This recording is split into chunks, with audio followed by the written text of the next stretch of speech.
When the market slows down, it's really hard to find a buyer for your property, but you still want to move. Or maybe you don't want to move at all until you find just the right place. So you're not going to sell your property until you have an offer accepted on the perfect place. So the most common way that most buyers try and achieve a sale in this type of situation is they want to write offers that are what we refer to here in BC as subject to sale, or what might be called in other parts of the country, condition of sale. And today I'm going to explain to you exactly how that works, some of the positives and negatives of how the whole thing comes together, and exactly what you should expect if you're looking to write a subject to sale offer on a home here in my market of Surrey and the Fraser Valley. And of course, if you would like to stay up to date and educated on how real estate transactions work, please go ahead and subscribe to the channel. Click the like button to help me get this information out to more people. And if you need help here in my market of Surrey or across the Fraser Valley of British Columbia, you can book a call with me right now using the link in the description below so we can get your home sold. Okay, let's hop into the subject to sale. So subject to sale is fairly simple concept. I'm going to offer on that property and I'm only going to buy it if I sell my property. I'm not going to talk about the downside of it yet because there's lots of downsides and upsides and different things in between. But in a market like we're in today, subject to sale becomes very common, very hard to do, extremely hard to do. Don't let me sugarcoat this at all for you. This is not like a how-to video because it's really, really hard to do and you're going to overpay for a property, but I'll get to that in a bit. But this is exactly kind of how it would go down. So if you've seen some of my videos here on the channel before, you know that page 2, terms and conditions, section 3 of the contract is where you would write in something like a subject to sale. And here's what the clause looks like. Subject to the buyer entering into a contract to sell the buyer's property at such and such. So now you're going to disclose to the buyer which property you're starting or trying to sell. The reason you're going to do that is they're probably going to want to not only tie you to that subject to sale, they want to know that indeed you do have a property to sell, but they probably want to go do their research and find out, is your property even listed well?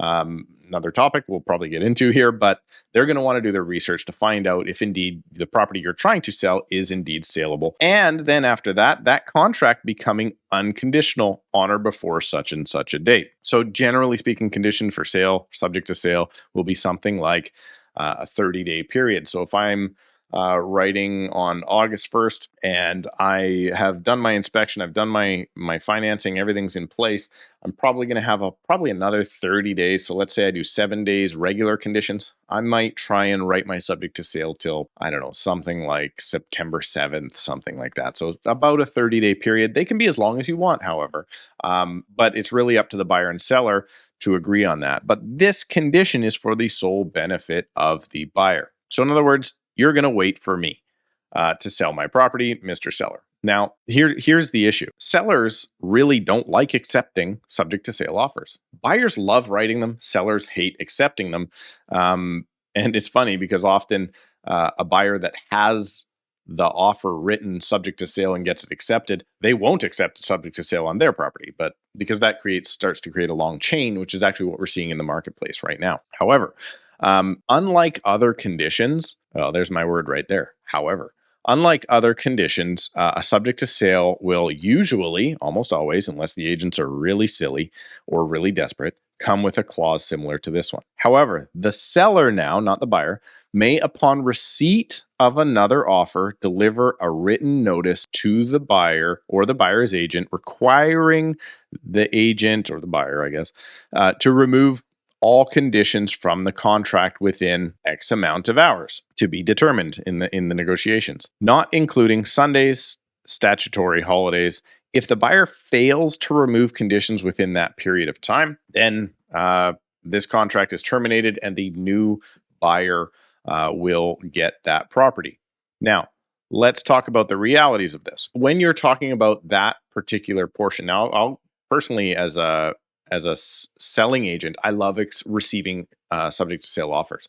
But that hours in that clause, we're going to keep that maximum 24 hours. So I'm going to give you the boot within 24 hours. You don't remove. If you do remove within 24 hours, great, you get the property. But if you don't remove within that 24-hour period, you get the boot. I'm going with somebody else. But there is other sections here. Actually, I should bring this back up. All of this is negotiable. Now, you could do it upon another accepted offer. If I'm writing this for a buyer, I actually like to write in upon another firm offer, because some agents, either they won't see it or they won't understand what that means. But ideally, upon another firm offer. And then I never accept this part. For a buyer, I'll write it in. But if your selling agent or listing agent actually accepts Sundays and holidays, like, that's old timey stuff. That doesn't happen anymore. So we pull that all out. So realistically, here's why I don't necessarily like the subject to sale. You're going to write an offer. You're going to do all your due diligence, likely. And then you're going to say, okay, wait for me to sell my property. Well, what is the cost of waiting? If I came to you and you're selling your property and I said, I would love to buy your property, I'll give you exactly what you're asking for it. Great. Maybe you're happy with that. But that's probably because now if I'm waiting, I'm probably asking too much as a seller, because nobody else, no other active buyer in the marketplace right now is willing and able and ready to give me my asking price. So when you switch that around, if you're buying a property subject to sale, you're likely overpaying for that property in order to get the seller to hold on to that property for you, which is fine because you're not moving unless you find the absolute perfect place. But you're likely overpaying for that property. And the issue we're seeing right now is there's a whole string of these together. So you can see we get a subject to sale accepted on one property, and then you put your property on the market, and then the next offer that comes in is also subject to sale. So then we end up with 4, 5, 6 properties that are all strung together, and nothing's going to go because we don't currently, in a market like this one, have the bottom end of the market picking up. So it's a really, really hard transaction to get together. But as a listing agent, here's why I love accepting them. I absolutely love accepting them. Because if I take out that part about Sundays and statutory holidays, and I put in 24 hours, I can give you the boot if I have another better offer, then really it's giving essentially permission to another buyer to say, hey, a buyer found value in that property, and now I am okay to pay so much for that property. So it actually pushes the original subject to sale out, and the new buyer will come in. And let's face it, when you're a new buyer coming into a situation and somebody's got that property secured, but you can give them the boot, as I guess we would call it, then buyers really like doing that. Buyers like winning as well as getting the home. So there's a very good chance that if I accept a subject to sale on my property, it's actually not going to sell to that buyer. It's likely going to sell to another buyer in the future. And then there is a little bit of risk also for the buyer. So let's say, for instance, you get the subject to sale accepted, and then you accept an offer on your property. What if you accept the offer, which is then irrevocable on your sale, and at the exact same time, you get notice, like 24, 48, 72 hours notice from your purchase that they've received another better offer. Now you've got some risk to deal with. You have to think, okay, is the buyer actually going to remove conditions? Can I go ahead?